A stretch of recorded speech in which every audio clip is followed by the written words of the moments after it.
Parlamenti shqiptar miratoi me shumicë votash një ligj të ri, të ashtu quajturën paketën e maleve, me 73 vota pro, 1 kundër dhe 1 abstenim. Deputetët hapën rrugë për një regjim të ri investimesh me qëllimin e deklaruar për të zhvilluar turizmin dhe për të ringjallur ekonominë rurale.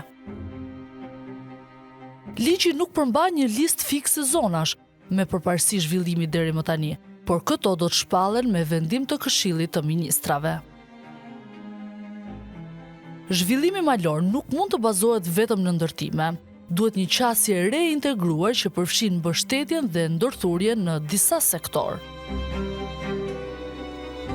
Një ligj që nuk parasheh hartat paraprake, nuk ofron mekanizmat për konsultim dhe nuk ka qartësi mbi kriteret që duhen, mund të sjellë probleme. Qeveria ka përmendur shpesh synimin për tërheqjen e 500 investorëve të huaj përmes dhënies së tokës shtetërore me 1 euro. Por pa transparencë, pa pjesëmarrje të komunitetit dhe pa kritere të qarta mjedisore, rreziku i transformimit të maleve shqiptare është i lartë.